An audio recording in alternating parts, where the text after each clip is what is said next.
আসসালামু আলাইকুম, সকলকে ওয়েলকাম করতেছি আজকের আরও একটি নতুন ক্লাসে।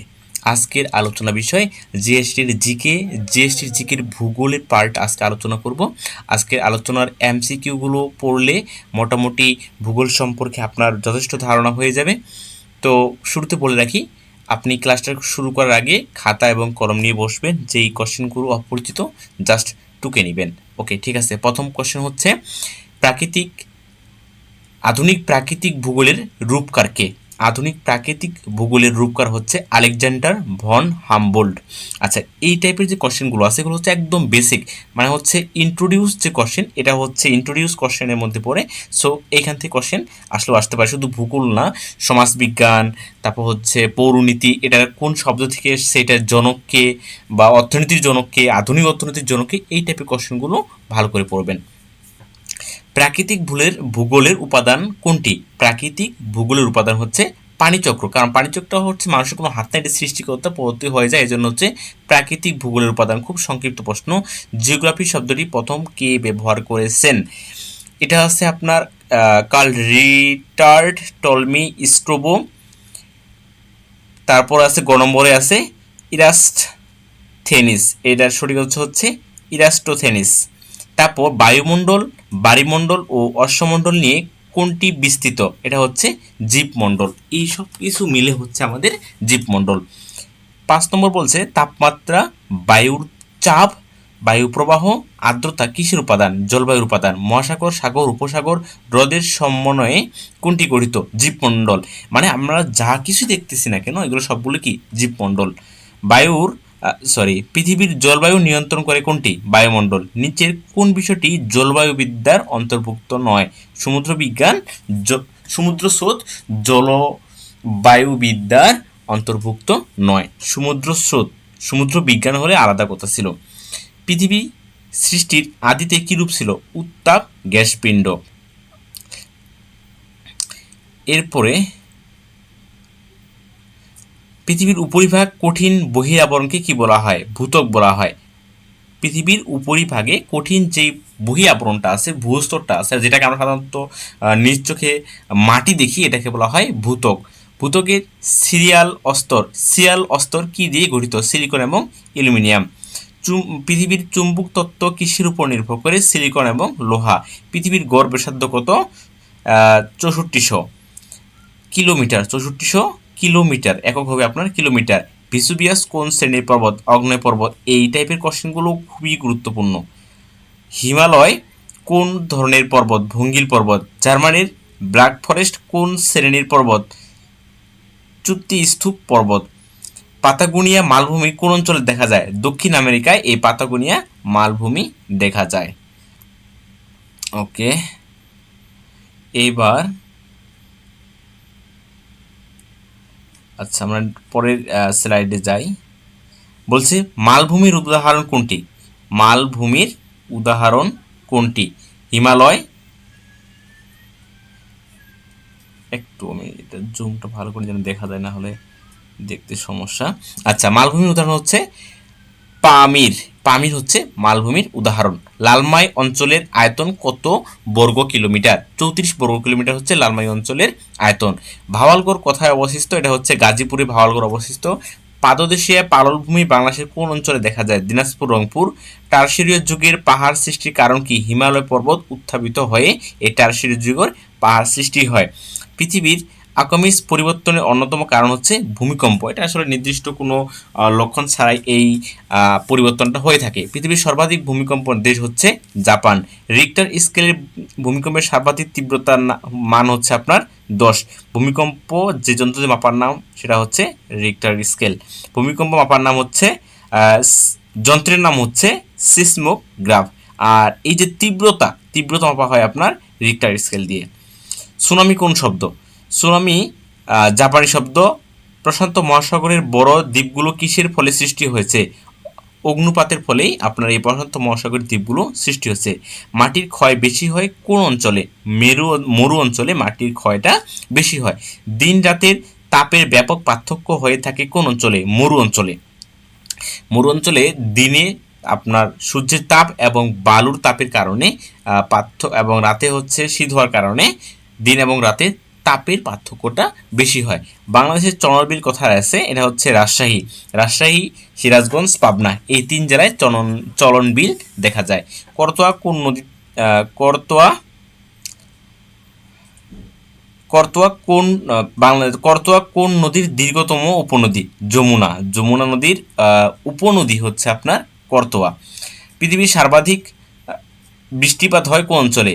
মেঘালয়ের চেরিপুঞ্জে সর্বাধিক বৃষ্টিপাত হয় পৃথিবীর। আর বাংলাদেশে হচ্ছে আপনার সিলেটে হচ্ছে সর্বাধিক বৃষ্টিপাত হয়।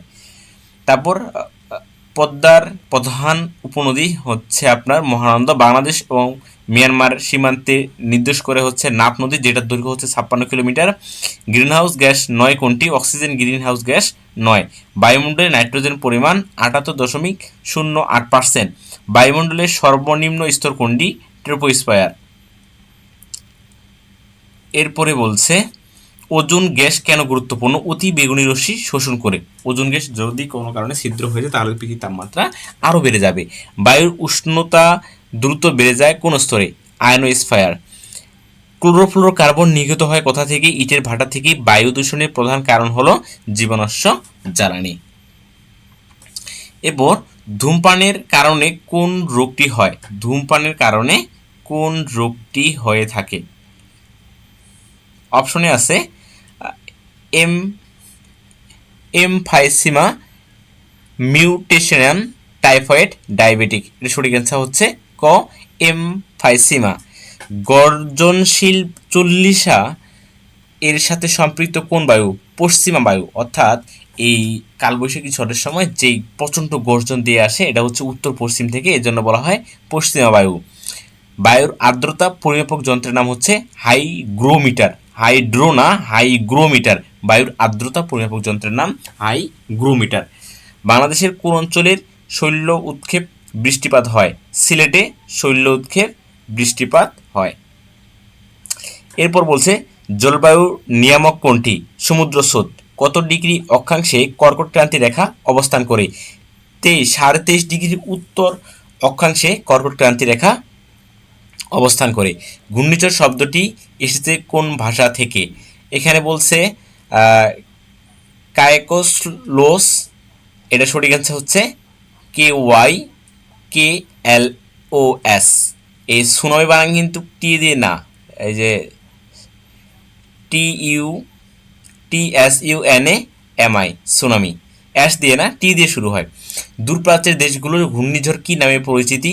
টাইফুন নামে। দূরপ্রাচ্যের কিছু দেশ আছে যেগুলো টাইফুন নামে পরিচিতি। ঘূর্ণিঝড় আমেরিকাতে কি নামে পরিচিতি? হারিকেন। বাংলাদেশের সবচেয়ে শক্তিশালী সাইক্লোন আঘাত হানে 1991 সালে। মৌসুম শব্দের অর্থ হচ্ছে বৃষ্টি। নিরক্ষীয় জলবায়ুর প্রধান বৈশিষ্ট্য দৈনিক সর্বোচ্চ তাপমাত্রা এবং সর্বনিম্ন তাপমাত্রা পার্থক্য খুব কম। এটা হচ্ছে নিরক্ষীয় জলবায়ুর প্রধান বৈশিষ্ট্য। বাংলাদেশে অনেক সময় এটা দেখা যায়, কারণ হচ্ছে যে বাংলাদেশে আপনার দিন এবং রাতের তাপমাত্রা খুব বেশি তারতম্য না। বাংলাদেশে গ্রীষ্মকালে যে ঝড় হয় তাকে কালবৈশাখী ঝড় বলা হয়। বাংলাদেশ জুন থেকে অক্টোবর পর্যন্ত সময়কাল হচ্ছে বর্ষাকাল। এই টাইপের কোশ্চেনগুলো, বর্ষাকালকে বলা হয় স্বতন্ত্র ঋতু। এই টাইপের প্রশ্ন মাঝে মধ্যে এসে থাকে, খুব সহজ কোশ্চেন হলে এরকম কোশ্চেন আসবে। কৃষ্ণ সাগর ভূমধ্য সাগরের সাথে কোন প্রণালী দ্বারা যুক্ত হয়েছে? বসফরাস। পৃথিবীর সমগ্র পানিরাশির কত ভাগ হিমবাহ? 2.05%। আফ্রিকা এবং ইউরোপের মধ্যস্থলে অবস্থিত কোন সাগর? ভূমধ্য সাগর। সিন্ধু নদ কোন সাগরে এসে পতিত হয়েছে? আরব সাগরে। কোনটি মহাদেশের ভূস্থলের নিম্নজিত অংশ? মহীসোপান হচ্ছে মহাদেশের স্থলভাগের নিম্নজিত অংশ। নিচের কোন গভীর খাত ভারত মহাসাগরে অবস্থান করে? সুন্দা। এরপর আটলান্টিক মহাসাগরের গভীরতম খাত হচ্ছে পোর্টারিকো। এরপর গঙ্গা গিরিখাত অপর কোন নামে পরিচিতি? সোয়াস অফ নো গ্রাউন্ড। এটা হচ্ছে বঙ্গোপসাগরের সর্বনিম্ন খাত বা সবচেয়ে গভীরতম খাত হচ্ছে সোয়াস অফ নো গ্রাউন্ড, গঙ্গা গিরিখাত নামে পরিচিতি। মারিয়ানা খাত হচ্ছে প্রশান্ত মহাসাগরে। পটুয়াখালীর দক্ষিণে কোন গভীর খাত অবস্থান করে? অর্থাৎ সোয়াস অফ গ্রেট নো গ্রাউন্ড। বাংলাদেশের একমাত্র প্রবাল দ্বীপ হচ্ছে সেন্ট মার্টিন। এটা অনেকবার আপনারা পড়ে আসছেন। সমুদ্র স্রোত সৃষ্টির প্রধান কারণ হচ্ছে বায়ুপ্রবাহর কারণে সমুদ্র স্রোতটা সৃষ্টি হয়। পৃথিবীর উপর চন্দ্র এবং সূর্যের আকর্ষণ এবং কেন্দ্রিক গতি শক্তি কিসের জন্য দায়ী? জোয়ার ভাটা। প্রতিদিন একই স্থানে কতবার জোয়ার ভাটা সৃষ্টি হয়? 4 বার। এক জোয়ার থেকে ভাটার পার্থক্য হচ্ছে 6 ঘন্টা 13 মিনিট, অর্থাৎ 6 ঘন্টা 13 মিনিট পর পরে জোয়ার ভাটা হয়। বাংলাদেশে মোট বনভূমির অধিকাংশ কোথায় দেখা যায়? খুলনা এবং চট্টগ্রামে। চন্দ্রকোনা কাগজ কলের প্রধান কাঁচামাল হচ্ছে বাঁশ। নিউজ প্রিন্ট এবং দেশালাই তৈরিতে ব্যবহৃত কোন কাঠ? গেওয়া কাঠটা আপনার হচ্ছে নিউজ প্রিন্ট এবং দেওয়াশালাই তৈরিতে ব্যবহার করা হয়। বাংলাদেশে স্রোতস বনভূমি দেখা যায় সাতক্ষীরায়। বনভূমির পরিমাণ বেশি দেখা যায় কোন বিভাগে? চট্টগ্রাম বিভাগে আপনার বনভূমির পরিমাণ বেশি দেখা যায়। মধুপুরের বনভূমি কোথায় অবস্থিত? ময়মনসিংহ এবং টাঙ্গাইলে। নাতিশীতোষ্ণ বনাঞ্চলে শুষ্ক মৌসুম বৃক্ষের পাতার কি ঘটে? ঝরে যায়। সিএফসি কোন স্তরে ধ্বংস করছে? ওজোন। পারমাণবিক চুল্লিতে কোনটি ব্যবহার করা হয়? আইসোটোপ। আইসোটোপ পারমাণবিক চুল্লিতে ব্যবহার করা হয়। সর্ববৃহৎ স্কেলের মানচিত্র হচ্ছে নৌচালান। ব্রাজিল কোন দেশের উপনিবেশ ছিল? ফ্রান্স। লোহিত সাগর আফ্রিকাকে কোন মহাদেশ থেকে পৃথক করেছে? এশিয়া। লোহিত সাগর আফ্রিকা এবং এশিয়ার মধ্যে অবস্থান, সো এই লোহিত সাগরটাই আফ্রিকা এবং এশিয়াকে পৃথক করেছে। পৃথিবীর সর্ববৃহৎ সুস্বাদু পানির হ্রদ হচ্ছে সুপিয়ার। পৃথিবীর দীর্ঘতম নাব্য নদী হচ্ছে আমাজন। অস্ট্রেলিয়ার দীর্ঘতম নদ হচ্ছে মারে। সর্বাধিক বৃষ্টিপাত অঞ্চল ওদিশি অঞ্চল মৌসিনরাম চেরাপুঞ্জি কোন দেশে অবস্থিত? ভারতে। পৃথিবীর কোন দেশকে সূর্যোদয়ের দেশ বলা হয়? জাপান। কোনটি প্রাচ্যের ব্রিটেন? জাপানকে প্রাচ্যের ব্রিটেন বলা হয়। জাপানের দীর্ঘতম দ্বীপ হনসু, জাপানের দীর্ঘতম দ্বীপের নাম হচ্ছে হনসু। সাগর সিন্ধু হিসেবে খ্যাত নিচের কোন দেশটি? নিউজিল্যান্ড। নিউজিল্যান্ডকে সাগরের সিন্ধু বন্ধু বলা হয়। সাগরের বন্ধু বলা হয় নিউজিল্যান্ডকে। এশিয়ার কোন দিকে বাংলাদেশের অবস্থান? দক্ষিণ পূর্ব এশিয়ার দেশ হচ্ছে বাংলাদেশ। বাংলাদেশের অর্থনৈতিক অঞ্চল কত নেটিক্যাল মাইল? 200 নেটিক্যাল মাইল হচ্ছে আপনার বাংলাদেশের অর্থনৈতিক অঞ্চল। বাংলাদেশের সর্বাধিক খরস্রোত নদী হচ্ছে কর্ণফুলী। কর্ণফুলী খরস্রোত নদী হওয়ার কারণেই টারবাইন যন্ত্র ঘুরে এই জায়গায় আপনার বিদ্যুৎ উৎপন্ন করা হয়। বাংলাদেশের কোন বিভাগের জনসংখ্যা ঘনত্ব সবচেয়ে কম? বরিশালের জনসংখ্যা ঘনত্ব সবচেয়ে কম। কোন বিভাগ? যদি আপনার জেলা বলতো তাহলে হচ্ছে পার্বত্য চট্টগ্রাম অর্থাৎ রাঙ্গামাটি খাগড়াছড়ির দিকে যেতে, কিন্তু যেহেতু এই জায়গায় বলছে বিভাগ, এজন্য হচ্ছে বরিশাল। বাংলাদেশের কোন জেলার জনসংখ্যা ঘনত্ব সবচেয়ে কম? যেটা বলতেছিলাম, যে জেলা হলে হচ্ছে আপনার বান্দরবন। বাংলাদেশের পৌরসভার ধারণার প্রবর্তক এর কারণ হচ্ছে নগরায়নের ফলে।